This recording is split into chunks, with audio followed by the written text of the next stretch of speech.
warahmatullahi wabarakatuh. Waalaikumsalam warahmatullahi wabarakatuh. Alhamdulillah hari ini kita bisa bertemu lagi. Kalau dilihat di kalender akademik hari ini memang saatnya UTS, tapi kemarin sepakat dengan Pak Najib untuk UTS akan kita letakkan di hari yang sama, tapi waktunya yang berbeda. Jadi nanti mungkin kita akan sampaikan soal secara online, kemudian Bapak mengerjakan dan berkirim ke kami setelah soal tersebut selesai dikerjakan. Sehingga hari ini kita masih bisa melanjutkan untuk presentasi yang akan disampaikan Ibu Dela, betul ya? Ibu Dela sudah mengirimkan PPT masalah ke kami, ke saya dan Pak Najib. Ya, terima kasih teman-teman yang hari ini bisa bergabung dalam pertemuan pada pagi hari ini. Monggo saya persilakan Bu Dela untuk mengambil presentasi. Baik, terima kasih Pak Eko. Mohon izin share screen.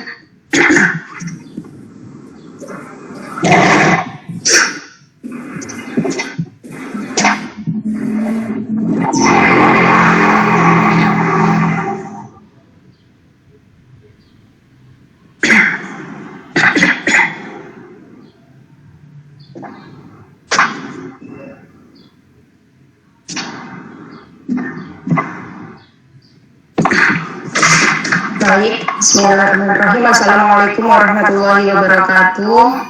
Waalaikumsalam warahmatullahi wabarakatuh. Selamat pagi kepada Pak Eko dan Pak Nadi. Di sini kami dari kelompok terakhir akan mencoba menjelaskan terkait perkembangan kurikulum di Indonesia mulai dari tahun 2004 hingga 2013.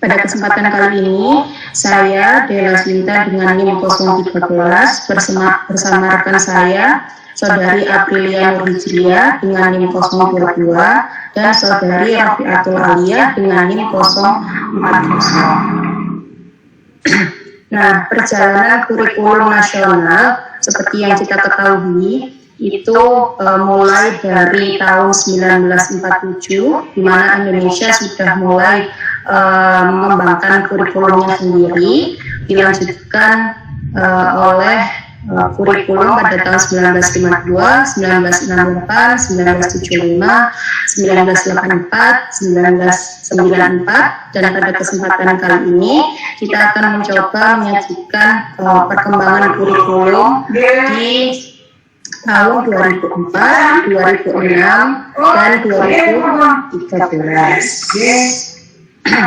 Nah, adapun prinsip umum dari pengembangan kurikulum di sini ada 5 aspek. Yang pertama terkait dengan relevansinya, fleksibilitas, kontinuitas, kepraktisannya, dan keefektivitasannya. Nah, untuk bagian yang pertama, perjalanan kurikulum di tahun 2004 atau yang sering kita kenal sebagai kurikulum berbasis kompetensi KBK. Adapun rincian pembahasan pada kurikulum 2004 terdiri atas latar belakang, konsep pengembangan, tujuan, pendekatan penyusunan SKL, pola pikir perumusan, karakteristik, kelebihan dan kritik, dan kerangka kerja serta peran guru.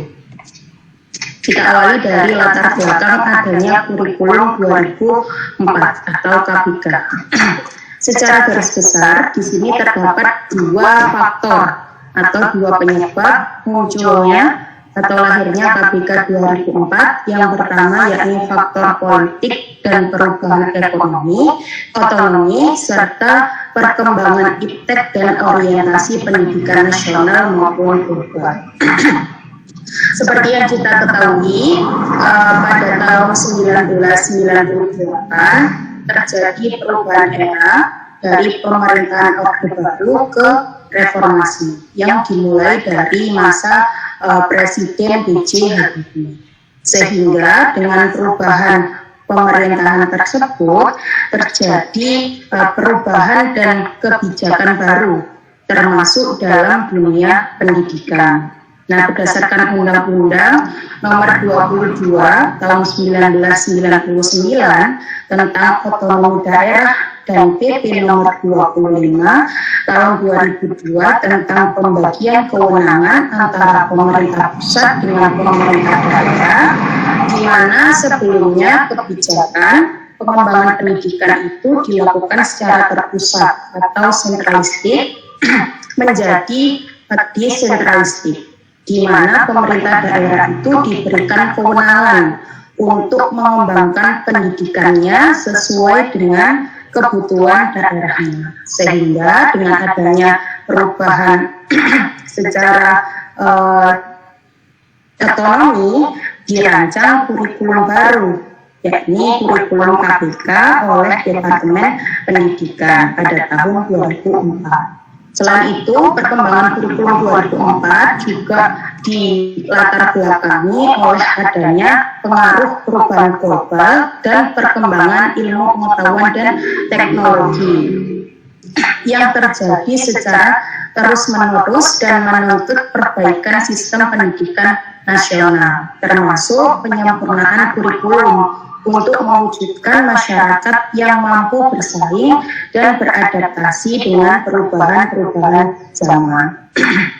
Nah, untuk itu, mutu pendidikan harus ditingkatkan dengan mengembangkan kecakapan hidup atau life skill dan mewujudkan peserta didik yang kompeten.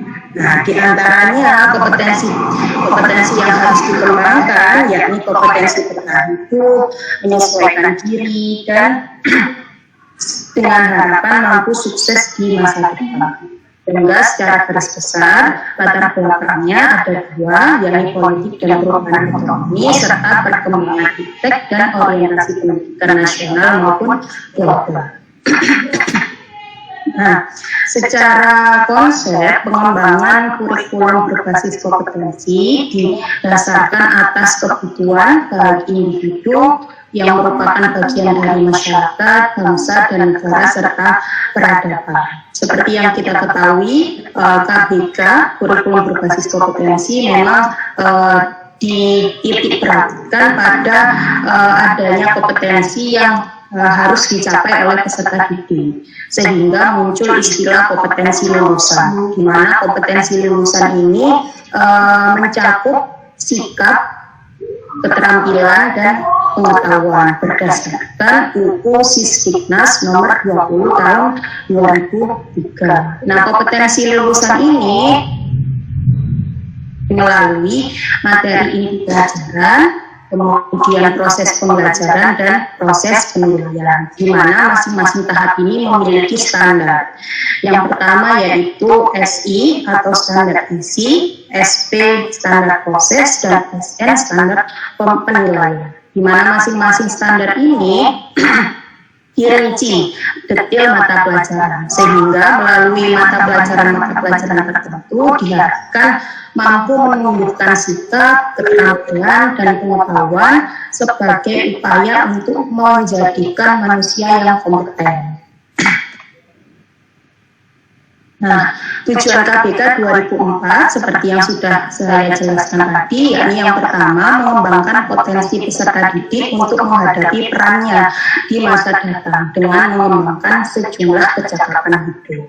Yang kedua yaitu menciptakan tamatan yang kompeten dan cerdas dalam membangun identitas budaya dan bangsanya. Kata kunci dalam KBK yakni kompeten. Manusia yang memiliki kompetensi. Selanjutnya, pengembangan KBK dari kurikulum sebelumnya. Jadi yang membedakan antara kurikulum 1994 dengan kurikulum 2004 dilihat dari beberapa aspek.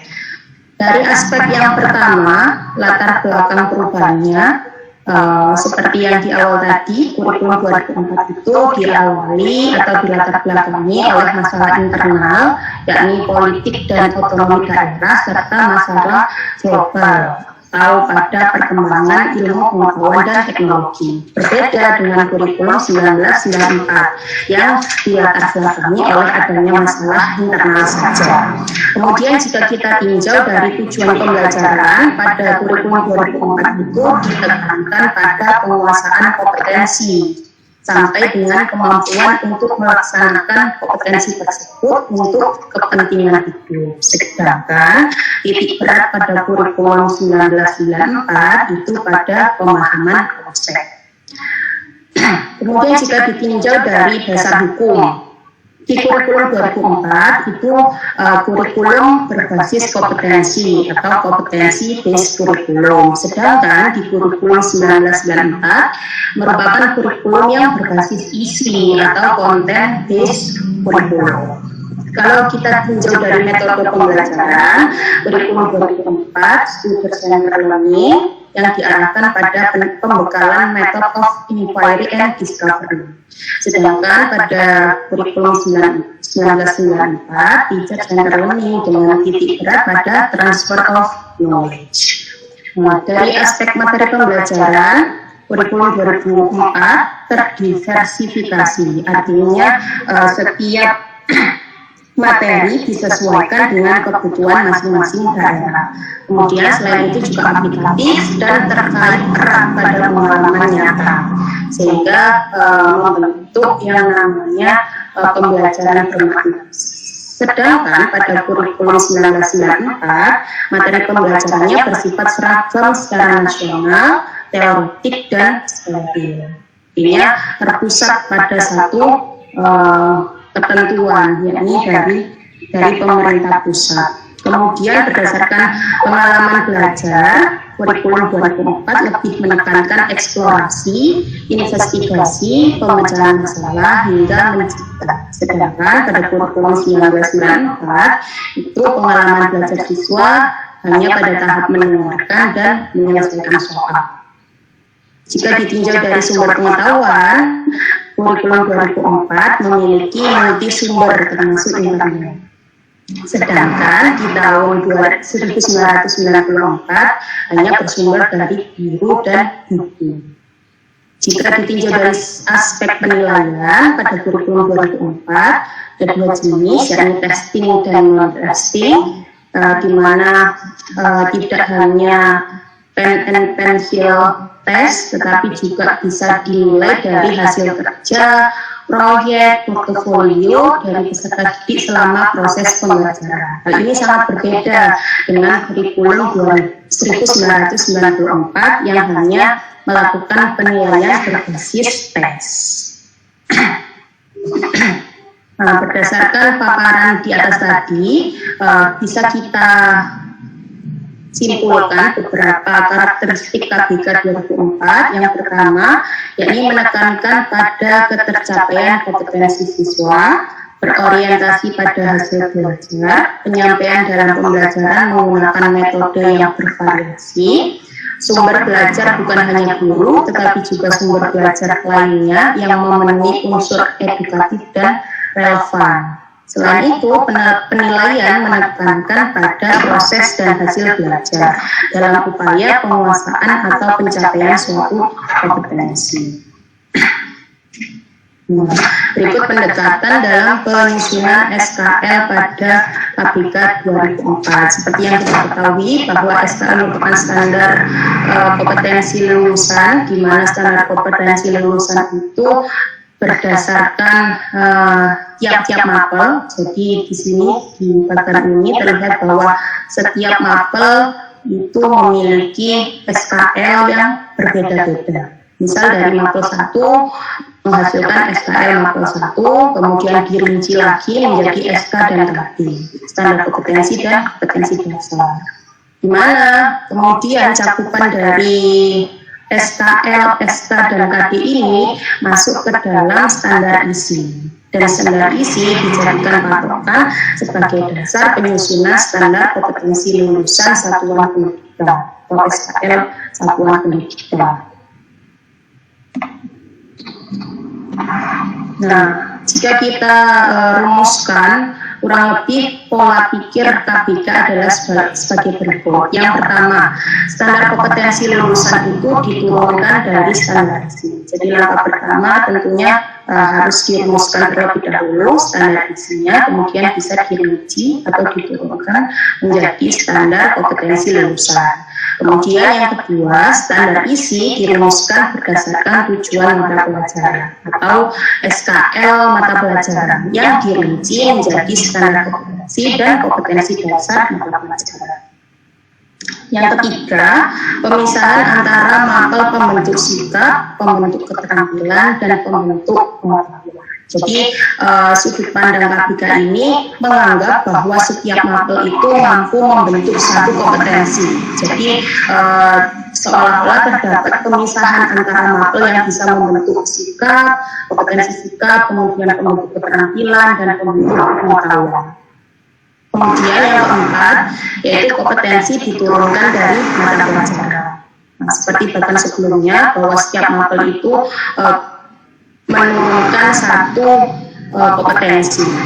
Dan yang kelima, mata pelajaran lepas satu dengan yang lainnya, seperti sekumpulan mata pelajaran terpisah. Jadi seolah-olah mata pelajaran itu berdiri sendiri dan mampu menghasilkan satu kompetensi yang berbeda dengan mapel lainnya. Kemudian untuk metode pembelajaran dalam KBK berdasarkan bidang studi yang ada pada saat itu, yang pertama yakni bidang studi ilmu sosial dengan metode pembelajaran ada family social learning dan role playing. Sedangkan untuk sains dan teknologi itu semua metode pembelajaran bisa dilakukan, terutama yang terkait scientific inquiry, group investigation, social learning, dan role playing. Berikut juga dengan bidang studi lainnya. Nah, ada pun kelebihan dan kritik dari KBK 2004, yakni yang pertama terkait kelebihannya, yaitu mengembangkan pembelajaran yang berpusat pada peserta didik atau siswa, student oriented.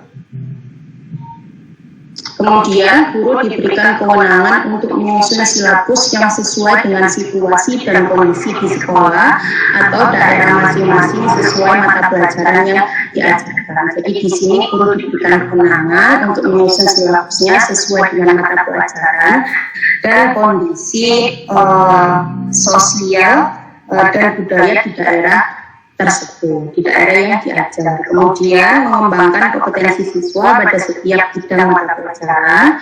Sistem penilaian yang ditekankan kepada proses memungkinkan siswa untuk mengeksplorasi kemampuan siswa secara optimal. Jadi karena sistem penilaiannya itu ditekankan pada proses, jadi siswa diharapkan tidak hanya mengacu pada hasilnya saja, tetapi pada prosesnya, sehingga siswa bisa lebih mengeksplorasi pada saat proses pembelajaran.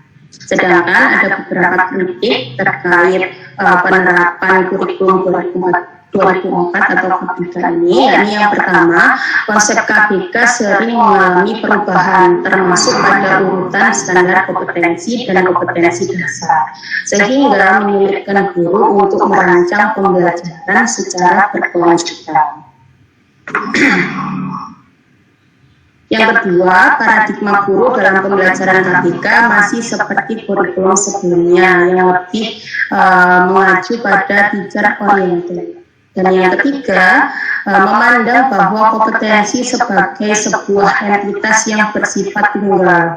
Padahal pada hakikatnya kompetensi merupakan a complex combination of knowledge, attitude, skill, and value displayed in the context of a test performance. Jadi pada saat itu memandang bahwa kompetensi itu bersifat tunggal, tapi pada hakikatnya kompetensi itu merupakan sebuah kombinasi kompleks antara pengetahuan, kemudian sikap, keterampilan, dan nilai yang ditampilkan ditampilkan dalam konteks performance test atau tugas kinerja.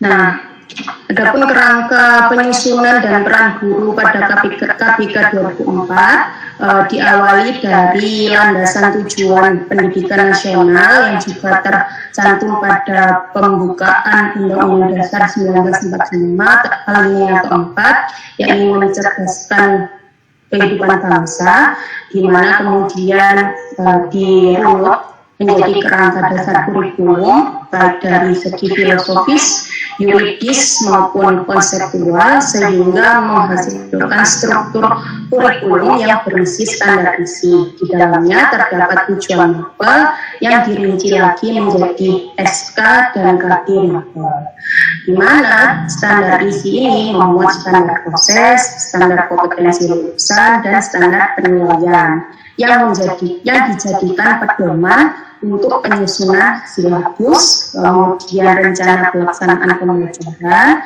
dan bisa dievaluasi dengan penyusunan buku tes siswa, sehingga pembelajaran dan penilaian diharapkan mampu selaras dan seimbang sesuai dengan rencana kurikulum yang ada pada saat itu. Nah, apabila boleh kita gambarkan atau kita analogikan kurikulum KBK 2004 ini sebagai sebuah kemeja, tadi kan dijelaskan bahwa satu mapel itu bisa menghasilkan satu kompetensi. Nah, ketika kompetensi itu digabungkan, bisa jadi yang terjadi adalah sebagai gambar yang sudah saya tampilkan. Jadi antara di sini ada terah, kemudian lengan kiri, muka kiri, belakang, muka kanan, lengan kanan, dan satu itu tidak selaras dan tidak seimbang, baik dari segi warna, kemudian ukuran, dan dari segi fungsi pun juga kurang optimal. Nah, sebelum menginjak ke kurikulum tingkat satuan pendidikan atau KTSP 2006, di sini kami mencoba untuk menampilkan salah satu contoh standar kompetensi kurikulum 2004 untuk mata pelajaran fisika. Sekolah menengah atas dan madrasah aliyah. Di sini kita ambil satu contoh.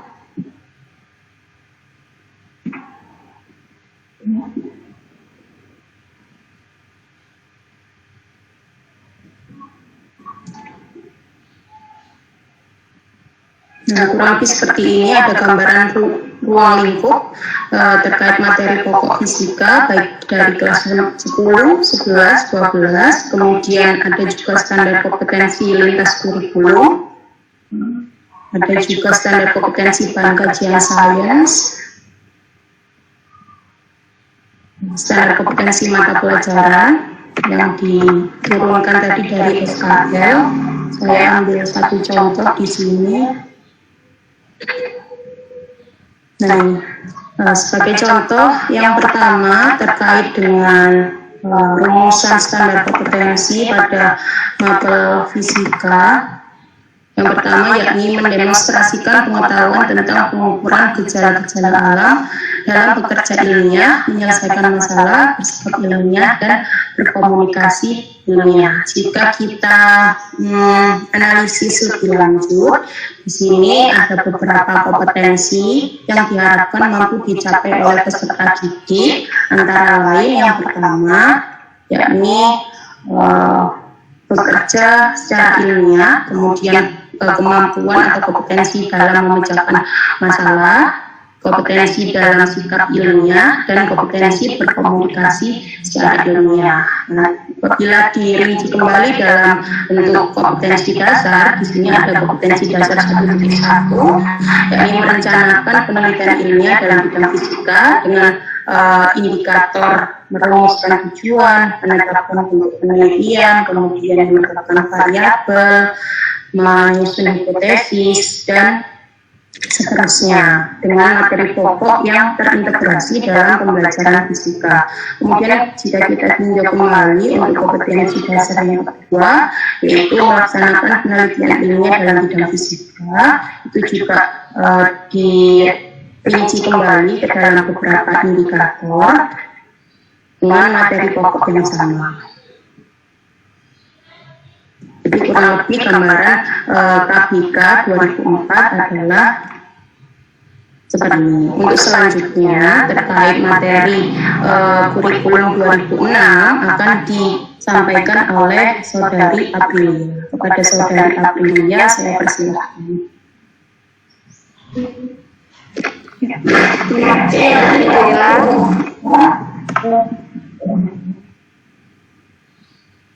Selanjutnya akan saya sampaikan untuk kurikulum 2006 atau biasa disebut dengan KTSP.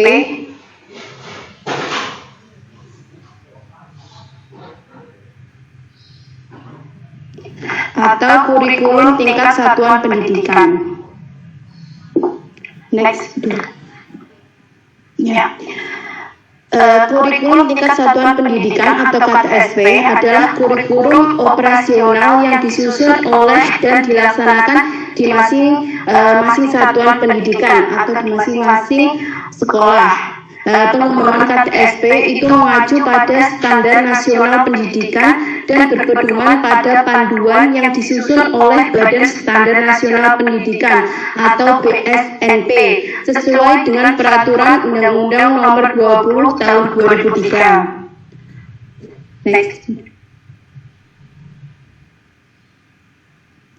Nah, KTSP itu muncul sebagai penyempurnaan kurikulum berstandar kompetensi yang sudah dijelaskan tadi sebelumnya, yaitu KBK 2004. Adanya pembaruan kurikulum ini dikarenakan adanya peralihan pengelolaan pemerintahan yang masuk ke desentralisasi pemerintahan yang diikuti desentralisasi pendidikan. KTSP ini terbentuk tidak lama setelah dilakukan plotting atau dicoba pada KBK 2004. Perubahan kurikulum yang cenderung begitu cepat ini juga menimbulkan beberapa respon yang cukup mengagetkan masyarakat pada saat itu. Kurikulum ini diberlakukan pada tahun 2006 lewat peraturan pemerintah nomor 19 tahun 2005. Next.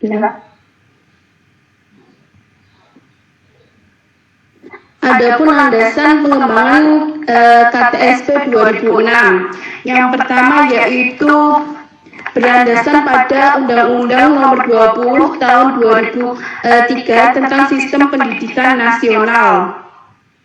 Nah, sistem pendidikan nasional ini terdiri atas standar isi, proses, kompetensi lulusan, tenaga kependidikan, sarana dan prasarana, pengelolaan, pembiayaan, dan penilaian pendidikan yang harus ditingkatkan secara berencana dan berskala.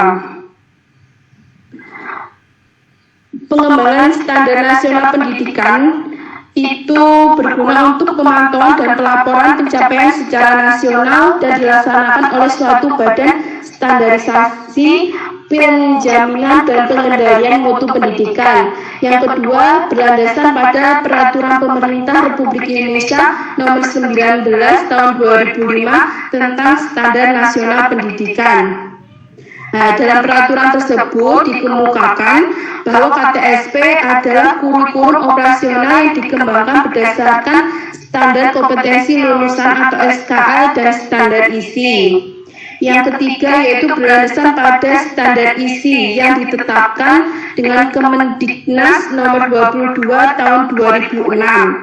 Pada peraturan ini itu mencakup lingkup materi minimal dan tingkat kompetensi minimal untuk mencapai kompetensi lulusan minimal pada jenjang dan jenis pendidikan tertentu. Lalu yang keempat, berlandasan pada standar kompetensi lulusan atau SKL yang ditetapkan dengan Kemendiknas Nomor 23 Tahun 2006.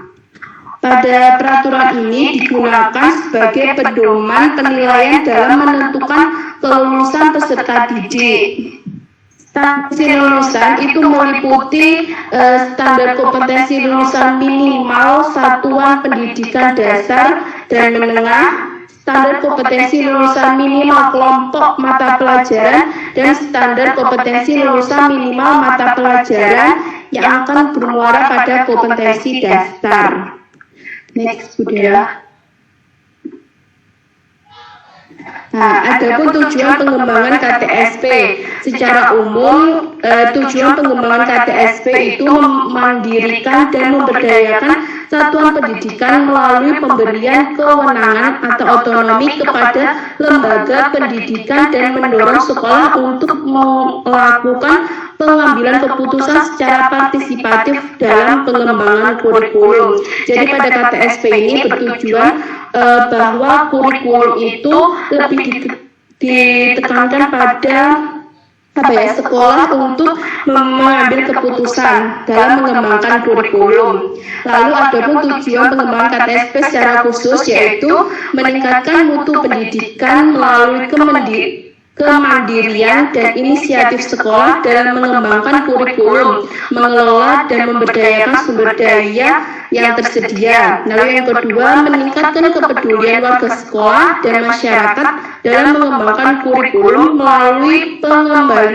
pengembalian keputusan bersama. Lalu next sudah.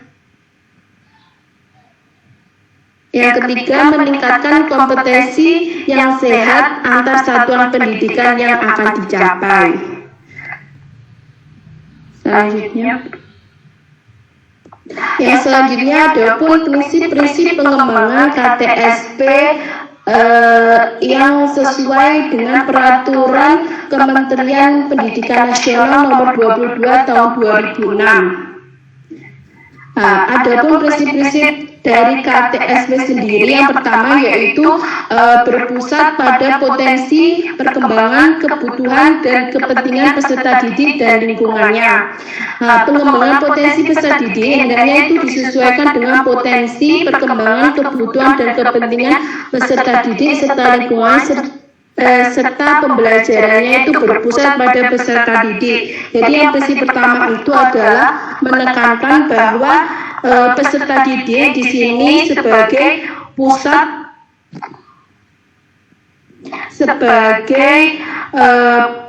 untuk mengembangkan potensi agar menjadi manusia yang beriman dan bertakwa kepada Tuhan Yang Maha Esa, berakhlak mulia, sehat, berilmu, cakap, kreatif, mandiri, dan menjadi warga negara yang demokratis serta bertanggung jawab.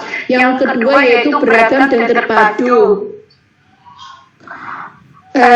Kurikulum itu dikembangkan dengan memperhatikan keragaman karakteristik peserta didik, kondisi daerah, jenjang, dan jenis pendidikan, serta menghargai dan tidak diskriminatif terhadap perbedaan agama, suku, budaya, adat istiadat, status sosial, ekonomi, dan gender. Lalu yang ketiga, tanggap terhadap perkembangan ilmu pengetahuan, teknologi, dan seni.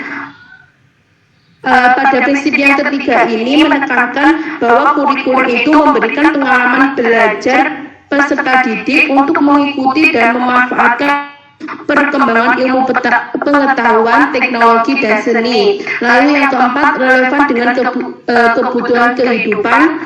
5, menyeluruh dan kesinambungan. Yang keenam, belajar sepanjang hayat, yang menekankan proses pengembangan, kebudayaan dan pemberdayaan peserta didik itu agar mampu dan mau belajar yang berlangsung sepanjang hayat. Lalu yang terakhir, seimbang antara kepentingan nasional dan kepentingan daerah. Jadi pada kurikulum yang prinsip yang terakhir itu memperhatikan untuk membangun kehidupan masyarakat berbangsa dan bernegara. Next.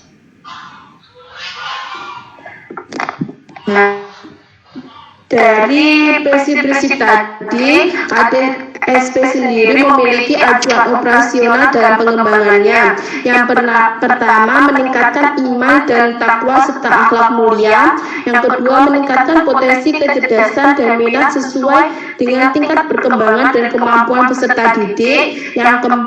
Yang ketiga, keragaman potensi dan karakteristik daerah dan lingkungan. Yang keempat, tuntutan pembangunan daerah dan nasional, tuntutan dunia kerja. Yang selanjutnya, perkembangan ilmu pengetahuan, teknologi dan seni, agama, dinamika perkembangan global, persatuan nasional dan nilai-nilai bangsa. Next tuh. kondisi sosial budaya masyarakat setempat, lalu kesetaraan gender, dan karakteristik satuan pendidikan. Acuan ini berdasarkan sesuai dengan Badan Standar Nasional Pendidikan yang sudah disusun. Lalu ada pun karakteristik KTSP 2006, yaitu pemberian otonomi luas kepala sekolah dan satuan pendidikan. Nah, pada karakteristik ini, KTSP itu memberikan otonomi yang luas kepada sekolah dan satuan pendidikan serta seperangkat tanggung jawab untuk mengembangkan kurikulum sesuai dengan kondisi dan kebutuhan peserta didik. Lalu yang kedua itu karakteristiknya yaitu partisipasi masyarakat dan orang tua yang tinggi. Nah, pada karakteristik yang kedua itu orang tua peserta didik dan masyarakat tidak hanya mendukung melalui bantuan keuangan, tetapi melalui komite sekolah dan dewan pendidikan, merumuskan serta mengembangkan program-program yang dapat meningkatkan kualitas pembelajaran. Lalu yang ketiga, kepemimpinan yang demokratis dan profesional. Nah, di sini kepala sekolah dan guru-guru itu sebagai pelaksana kurikulum merupakan orang-orang yang memiliki kemampuan dan integritas profesional sehingga mereka bekerja berdasarkan pola kinerja profesional yang disepakati bersama untuk memberi kemudahan dan mendukung keberhasilan pembelajaran peserta didik. Jadi pada karakteristik yang ketiga yaitu membutuhkan kepemimpinan yang demokratis dan profesional. Yang keempat yaitu tim kerja yang kompak dan transparan. Lalu next Budaya.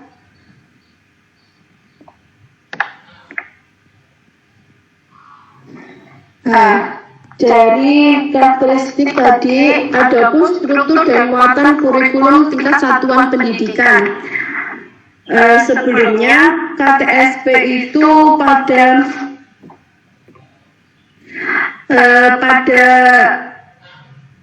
panduannya itu dinyatakan bahwa KTSP itu terdiri dari tujuan pendidikan tingkat satuan pendidikan, struktur dan muatan KTSP, kalender pendidikan dan silabus.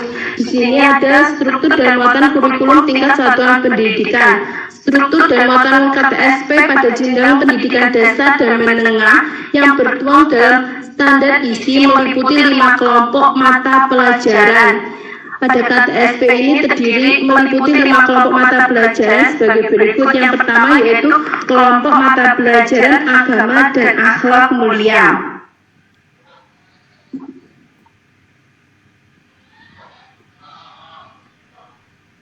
Lalu yang kedua, kelompok mata pelajaran kewarganegaraan dan kebudayaan. Ketiga, kelompok mata pelajaran ilmu pengetahuan dan teknologi. Keempat, kelompok mata pelajaran estetika. Yang kelima, kelompok mata pelajaran jasmani, olahraga dan kesehatan. Nah, kelompok mata pelajaran tersebut itu dilaksanakan melalui muatan atau kegiatan pembelajaran sebagaimana yang diuraikan dalam Peraturan Pemerintah Nomor 19 Tahun 2005 pada pasal 7. Sudah. Nah, adapun pengembangan silabus dalam KTSP. Pengembangan silabus dapat dilakukan oleh para guru secara mandiri atau berkelompok dalam sebuah sekolah atau madrasah atau beberapa sekolah, kelompok musyawarah guru mata pelajaran MGMP atau pusat kegiatan guru PKG dan dinas pendidikan. Nah, dalam pengembangan silabus ini disusun secara mandiri oleh guru apabila guru bersangkutan mampu mengenali karakteristik peserta didik, kondisi sekolah, dan lingkungannya. Lalu yang kedua, apabila guru mata pelajaran karena sesuatu hal belum dapat melaksanakan pengembangan silabus secara mandiri, maka pihak sekolah atau madrasah dapat mengusahakan untuk membentuk kelompok guru mata pelajaran untuk mengembangkan silabus yang akan digunakan oleh sekolah atau madrasah tersebut. Next.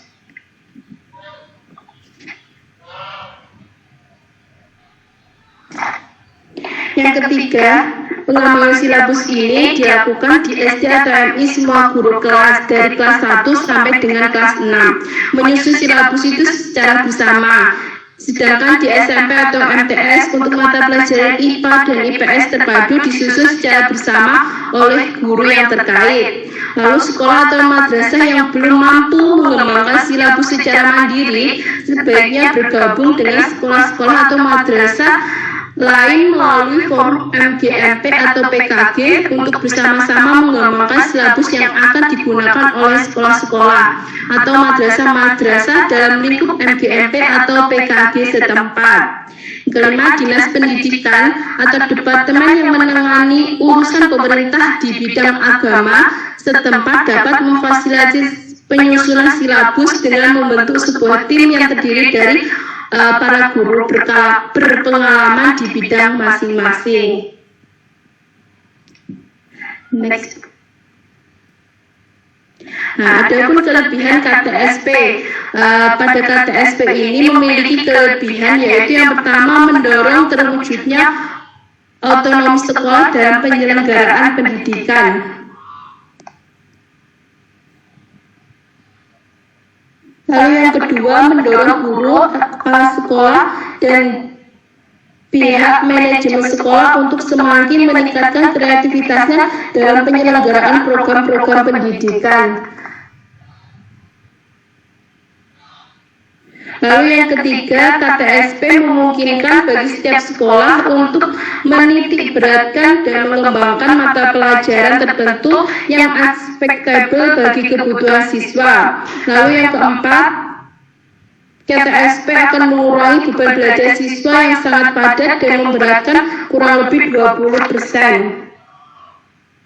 Nah, dengan yang keempat yaitu dengan diberlakukannya KTSP beban belajar siswa itu berkurang karena KTSP itu lebih sederhana, tetapi tetap memberikan tekanan bagi perkembangan siswa. Alasan diadakannya pengurangan jam pelajaran ini karena menurut pakar pendidikan anak bahwa jam pelajaran di sekolah-sekolah selama ini itu terlalu banyak.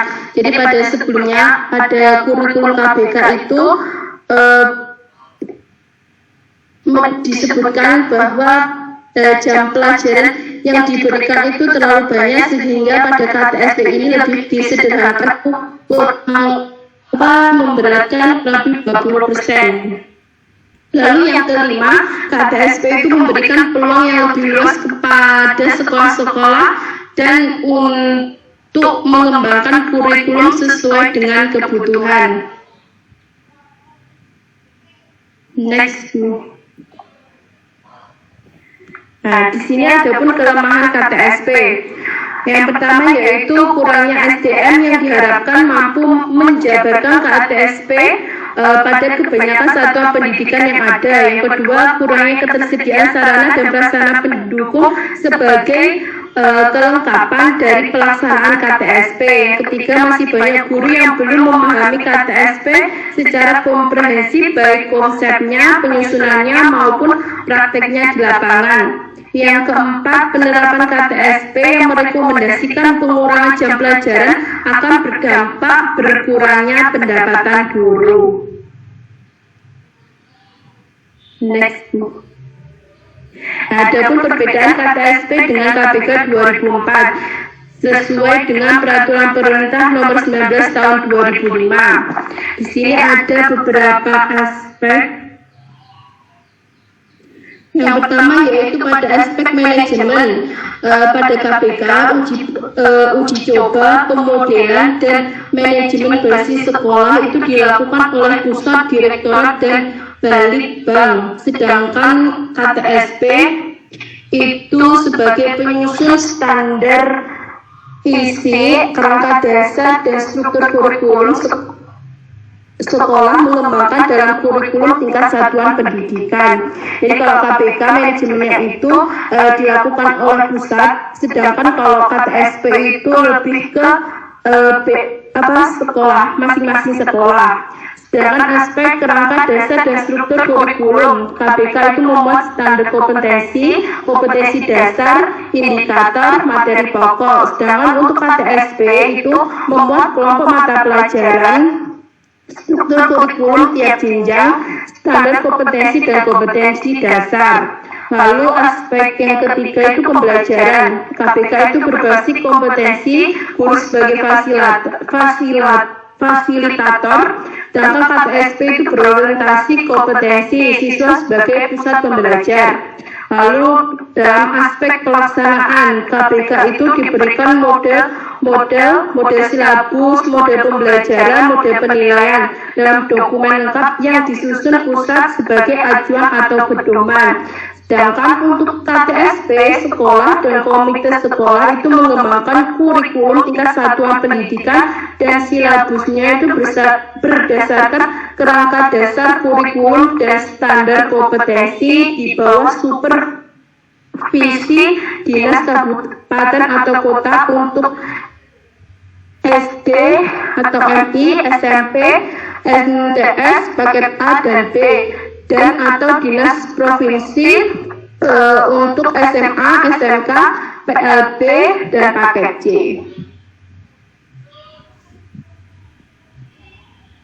Selanjutnya untuk kurikulum 2013 akan dilanjutkan pada Bu Rofi. Terima kasih untuk kesempatannya. Baik, di sini kami mencoba untuk memaparkan terkait kurikulum 2013. Next. Sebelum kita membahas terkait kurikulum 2013, munculnya 2013 tentunya sebagai penyempurna dari kurikulum sebelumnya, di mana ini juga berkaitan dengan pencapaian Indonesia yang diharapkan pada 100 tahun kemerdekaan Indonesia, yaitu pada tahun 2045, di mana dari grafik itu bisa kita lihat terkait rasio dependen, di mana pada usia produktif saat ini kita memasuki tahun 2022, sehingga letaknya di antara di situ bisa kita lihat. Nah, berdasarkan bonus geografi sebagai model Indonesia menuju 2045, ini diperkirakan puncak usia produktifnya pada sekitar tahun 2030. Di mana pada 2045 ada harapan terkait SDM-nya, yaitu pada di sini berkaitan dengan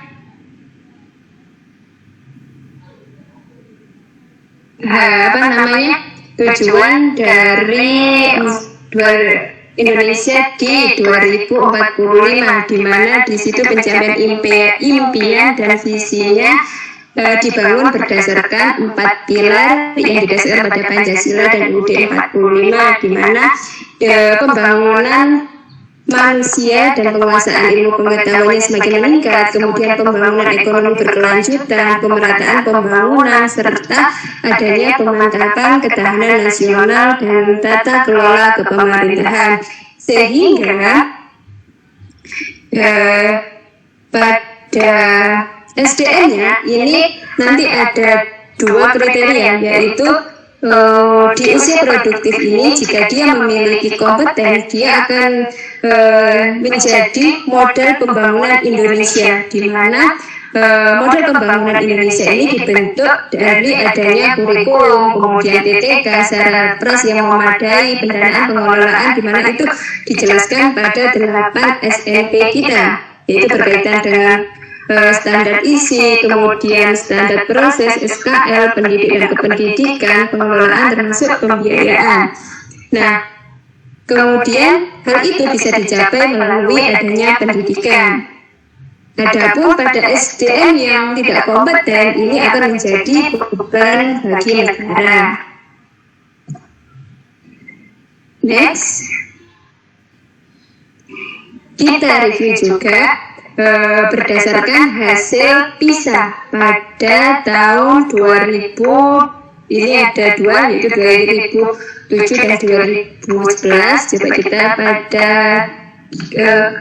grafik terakhir yaitu pada tahun 2011, di mana kita lihat di Indonesia kalau yang kuning ini tarafnya pada intermediate, yaitu kemampuan menerapkan, sehingga di situ diberikan kesimpulan bahwa lebih dari 95% peserta didik Indonesia hanya mampu sampai level menengah. Ini bisa kita lihat ya, bisa digerak-gerakkan kursornya itu. Di Indonesia ini 90 ke atas itu kita berada pada taraf kuning, sehingga taraf kuning ini menunjukkan kemampuan Indonesia masih pada level menengah, yaitu intermediate. Sedangkan pada coba kita lihat di Taiwan, Taipei, itu peserta didik Taiwan itu sudah mencapai level tinggi, yaitu advanced, di mana di situ ditunjukkan pada garis yang berwarna biru. Biru ini menunjukkan kemampuan pada level tinggi. Nah, sehingga dengan keyakinan bahwa semua anak dilahirkan sama, sehingga kesimpulan dari grafik itu, apa yang diajarkan di Indonesia ini berbeda dengan yang distandarkan di internasional.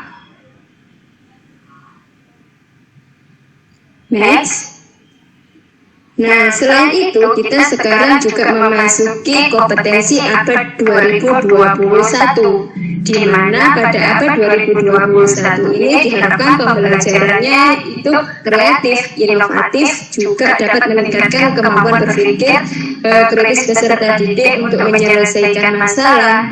Kemudian dikembangkan juga kemampuan komunikasi dan kolaborasi yang didukung adanya diharapkan pada abad 2021 SDM kita itu sudah melek informasi, kemudian melek media, dan juga melek TIK, sehingga itu nanti akan menunjang kehidupan dan karir dari generasi Indonesia, yaitu agar bisa fleksibel, adaptif, terus kemudian inisiatif, mandiri, terampil dalam sosial dan budaya, produktif, akuntabel, dan berjiwa kepemimpinan dan tanggung jawab.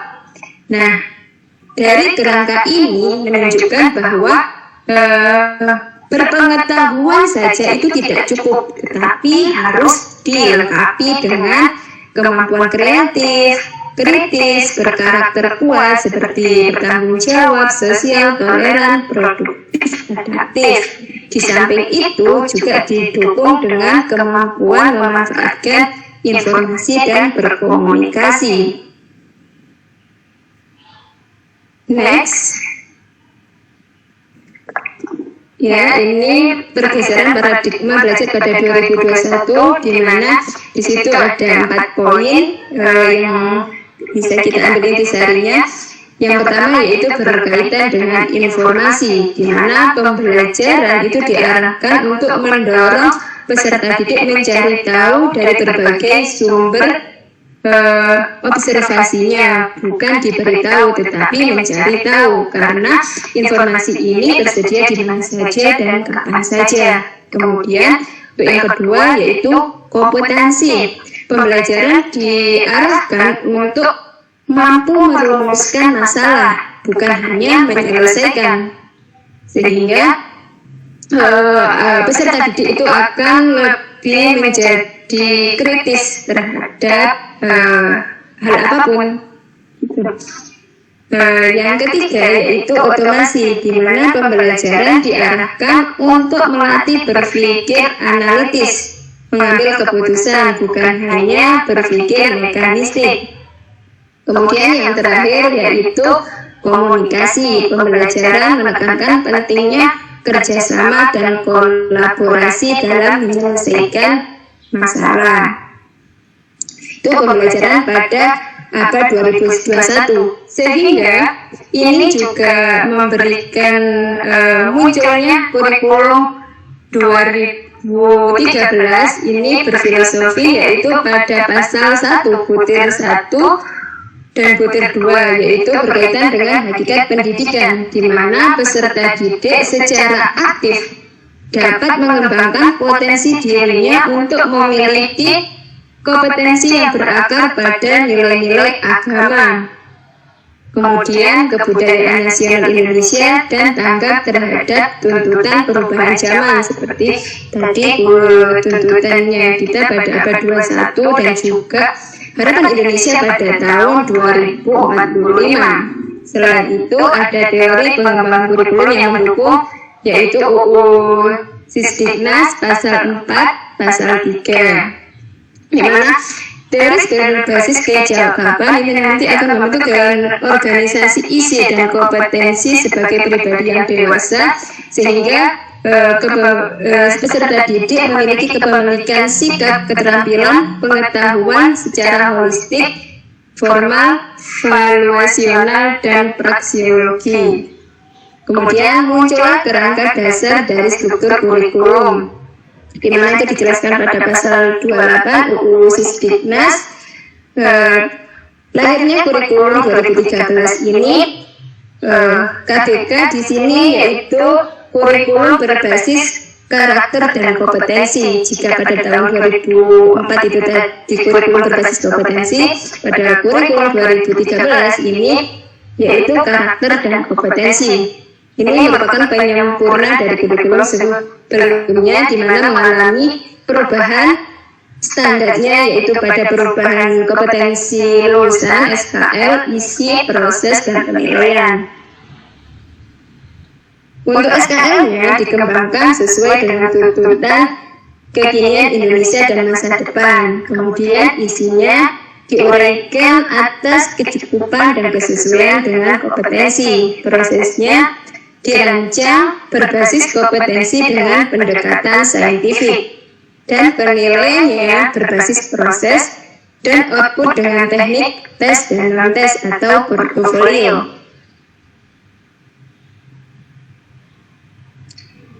Ini penyesuaian peraturan pemerintah berkaitan dengan standar kompetensi lulusan, di mana dari SKL ini akan diturunkan pada kurikulum 2013 ini.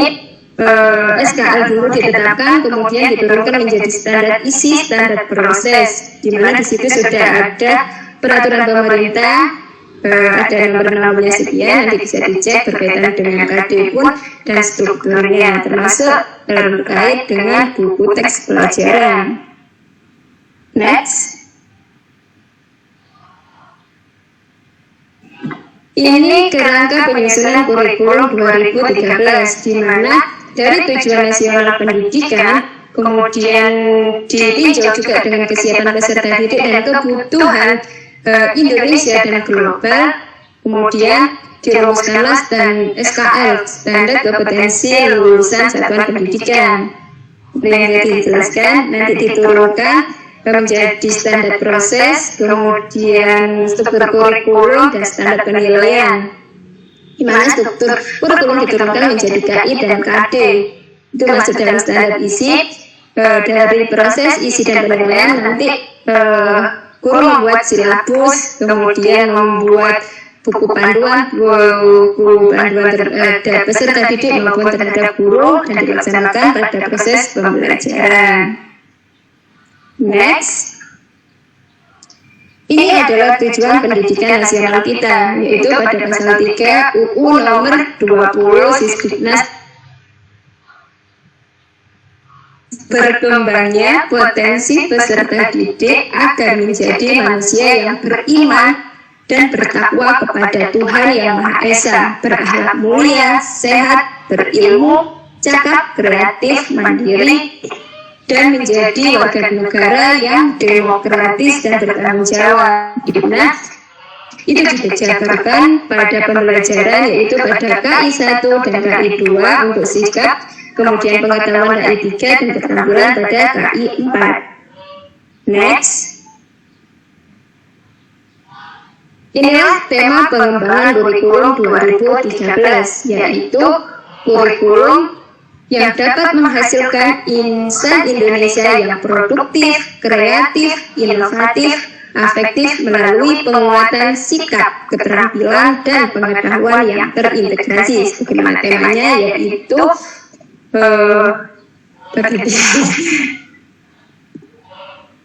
yaitu temanya tematik integratif.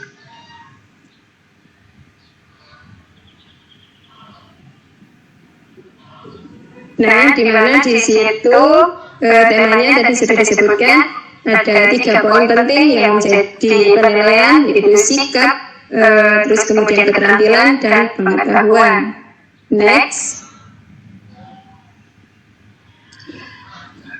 Dari situ ada karakteristik sendiri dari kurikulum 2013, yaitu yang pertama berkaitan dengan pembelajaran menggunakan pendekatan saintifik, misalnya melalui proses pengamatan, menanya, mencoba, menalar, asosiasi, dan sebagainya.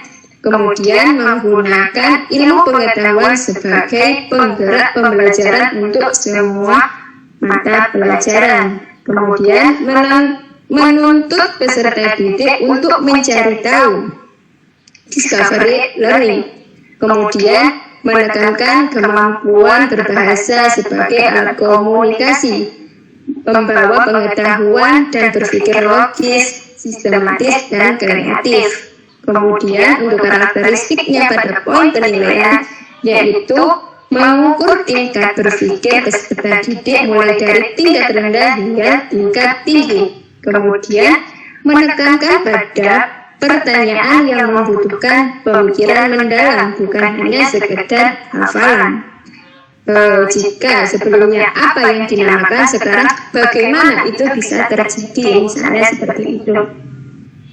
Kemudian mengukur proses kerja peserta didik, bukan hanya hasil kerja peserta didik. Kemudian pada penilaian ini menggunakan portofolio pembelajaran. Next. Ini tadi strategi pengembangan kurikulum 2013 sudah dijelaskan. Next. Rumusan proses dalam kurikulum 2013. Sudah hampir habis ini, karena kita juga masukkannya. Oke, silakan. Ya, siap Bapak. Saya juga cepat. Ya, ada penilaian yaitu keterampilan skill menulis, di mana di situ sudah kita kerangkakan, yaitu untuk yang pengetahuan belum, skill diets dan attitude-nya di situ ada great words. Oke, ini juga penjelasan terkait penilaian. Next. Ini perubahan kurikulum pada 2013. Ada SKL, ya tadi juga sudah dijelaskan terkait materi, proses maupun penilaiannya. Next. Perbedaan kurikulum 2013 dengan sebelumnya. Pada tahun 2013 ini, tiap mapel mendukung semua kompetensi, baik itu sikap, keterampilan maupun pengetahuan. Kemudian, mapel dirancang terkait satu dengan yang lainnya, memiliki kompetensi dasar yang diikat oleh kompetensi inti tiap kelas. Bahasa Indonesia sebagai penghela mapel lain. Kemudian, bermacam jenis konten pembelajaran diajarkan terkait dan terpadu satu sama lain. Konten ilmu pengetahuan diintegrasikan, dijadikan penggerak konten pembelajaran lain. Kemudian ini tematik integratifnya sudah dimulai sejak kelas 1 hingga kelas 6. TIK menjadi sarana pembelajaran dipergunakan sebagai media pembelajaran lain. Tidak ada jurusan di SMA, ada mapel wajib, peminatan, antarminat, dan pendalaman minat. SMA dan SMK memiliki mapel wajib yang sama terkait dengan dasar-dasar pengetahuan, keterampilan, dan sikap. Next, itu tadi perbedaannya. Kemudian kunci keberhasilan dari implementasi kurikulum 2013. Yang pertama, ketersediaan buku pegangan pembelajaran, baik itu peserta didik maupun guru, ketersediaan buku pedoman penilaian, kesiapan guru, kemudian dukungan manajemen, kepala sekolah, pengawas, dan administrasi sekolah, kemudian adanya dukungan iklim atau budaya akademik, keterlibatan dan kesiapan semua pemangku kepentingan, baik itu siswa, guru, orang tua, kepala sekolah maupun pengawas sekolah. Dan itu saja yang dapat kami paparkan dari kelompok terakhir. Untuk selanjutnya kami kembalikan kepada Pak Eko dan Pak Nadi. Terima kasih untuk waktunya. Oke, terima kasih Bu Rofika, Bu Dela, Bu siapa yang tadi? Bu Rizky ya? Aprilia Pak. Bu April. Ya, paparan sangat bagus dan menarik. Monggo Pak Nanti mungkin ada yang perlu disampaikan terkait presentasi dari Pak. Terima kasih Pak Eko. Ya, mohon maaf ya suaranya agak hilang. Ini ya singkat saja. Yang pertama begini. Bagian mana dari KBK atau KTSP ya yang dirasa masih unggul gitu ya, dan sekiranya masih digunakan sampai saat ini, itu yang pertama. Kemudian yang kedua, rata-rata ganti kurikulum kan ya sekitar 10 tahun ya. Nah tahun 2004-2006 itu hanya 2 tahun. Kenapa demikian? Dan yang terakhir, coba sih beri kita contoh pembelajaran fisika yang mengcover keempat ciri abad 21. Informasi, komputasi, otomasi, dan komunikasi dalam ya, terima kasih. Itu aja pertanyaan saya. Mudah-mudahan bisa direspon. Ya, silakan Bu Dela, Bu Rofika. Baik. Baik, terima kasih atas pertanyaan dari Pak Nadi. Sini saya mencoba menanggapi terkait pertanyaan pertama, yakni aspek manakah yang dirasa masih unggul dan diterapkan pada kurikulum saat ini. Di sini saya akan mencoba menjelaskan dari kurikulum 2004. Yang pertama yakni terkait dengan tuntutan kompetensinya Pak. Jadi sebenarnya dari KBK ke KTSP itu bukan digantikan, melainkan dilengkapi atau disempurnakan, yakni dari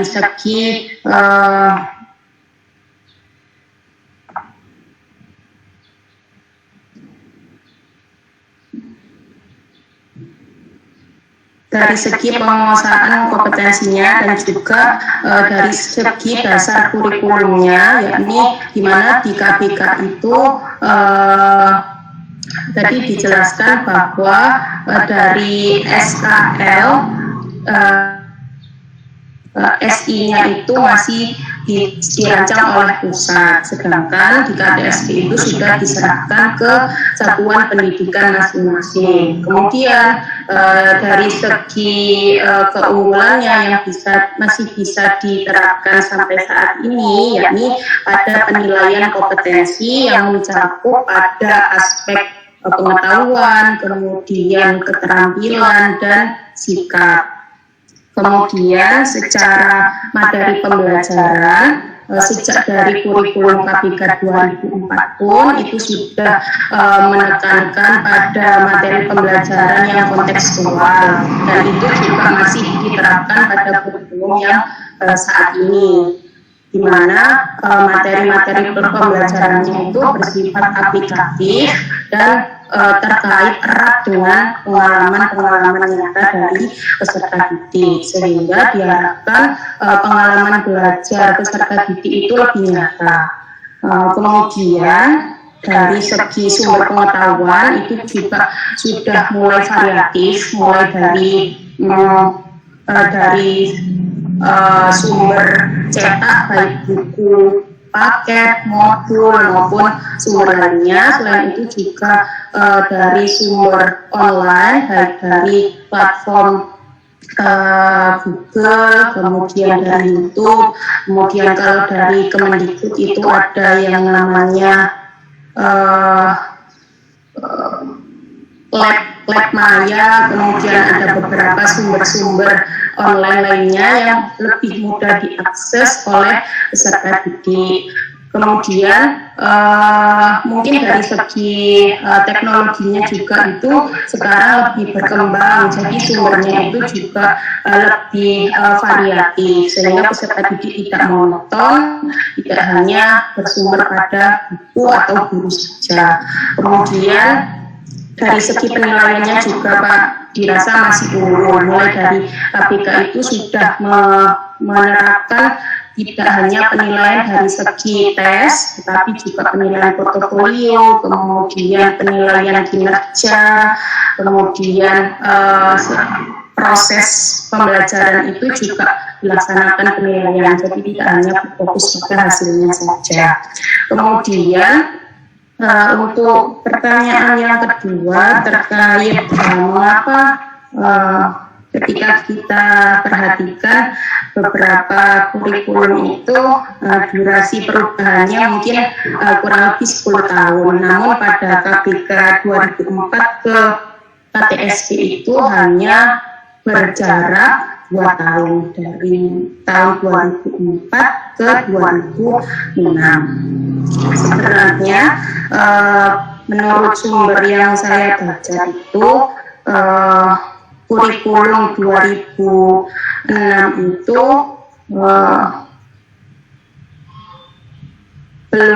belum disahkan, namun sudah diimplementasikan secara terbatas. Mohon koreksinya bila salah. Kemudian di kurikulum KTSP 2006 ini tidak sepenuhnya menggantikan KPK, tetapi melengkapi dan menyempurnakan beberapa bagian yang menjadi kritik pada kurikulum 2004. Selanjutnya untuk contoh pembelajaran di kurikulum 2013 mungkin dari Bu Rofiatul, saya persilahkan untuk menambahkan.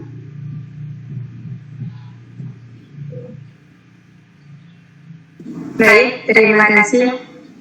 Bu Dela mungkin bisa membantu share screen untuk contoh rancangan pembelajaran.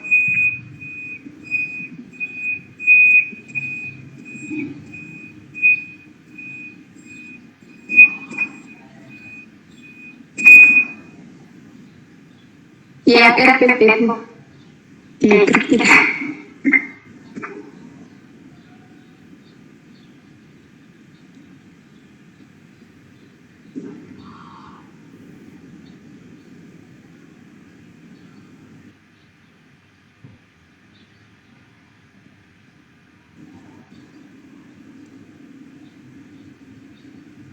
Nah, sambil menunggu share screen terkait rancangan pembelajaran, ya, akan di-share sama Bu Dela. Jadi kita ambil contoh misalnya yang perangkat yang pernah saya buat untuk skripsi saya, yaitu saya ambil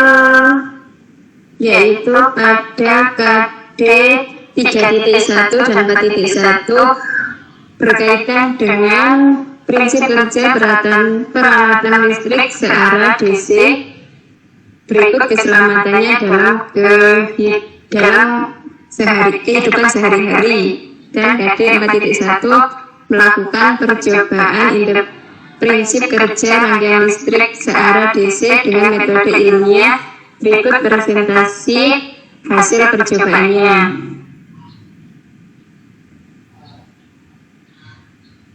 Nah, pada rancangan pembelajarannya di situ yang paling pertama berkaitan dengan informasi, di mana peserta didik mencari tahu terkait dengan topik yang berkaitan. Nah, di sini saya merancang untuk peserta didik mencari tahu berkaitan dengan kondisi nyala lampu ketika rangkaian itu berbeda. Jadi yang pertama, lampu itu melakukan dengan baterai, kemudian ia menggunakan sumbernya yaitu baterai. Yang kedua yaitu berkaitan dengan ketika di kelas itu dinyalakan dengan listriknya PLN, itu berkaitan dengan poin informasi. Terus kemudian selanjutnya pada poin komputasi, peserta didik diarahkan untuk mampu merumuskan masalah. Nah, dari adanya hasil analisis terhadap lingkungan sekitar seperti yang dipaparkan, nah peserta didik merumuskan masalah berkaitan dengan tujuan pembelajaran. Karena ini berkaitan dengan DC, jadi nanti peserta didik itu melakukan percobaan dengan diberikan alat, kemudian peserta didik merancangnya. Di situ disediakan baterai berbagai kapasitas, yang satu mungkin 2 volt, 5 volt gitu. Saya potong sebentar ya biar efektif. Tadi oke, yang informatif atau informasi oke. Yang komunikasi oke. Nah, sementara yang bagian komputasi sama otomasi yang bagian mana ya? Yang sekiranya keterampilan itu atau skill itu bisa diajarkan dari sini. Pembelajaran diarahkan mampu merumuskan masalah. Bisa dihadirkan video kayak gitu. Kalau di sini tuh saya siswa diberikan video terkait fenomena yang yang berkaitan dengan listrik. Di situ itu membuat kipas bergerak tapi sumbernya dengan baterai.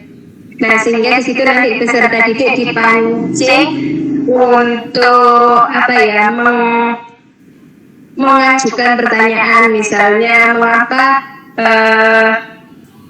kipas itu bergerak dengan diberikan semakin cepat dengan diberikan tambahan sumber listrik. Terus kemudian apakah kaitannya dengan penambahan baterai dengan gerak kipas, ataupun yang satunya yaitu berkaitan dengan nyala lampu, seperti itu Pak.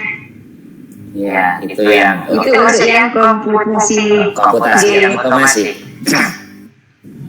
Yang otomasi pembelajaran diarahkan untuk melatihkan berpikir analitis, pengambilan keputusan.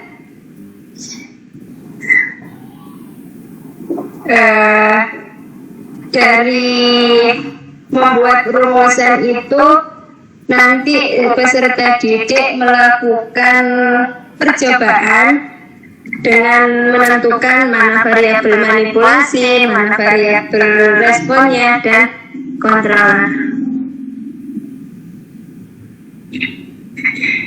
Ya, ya.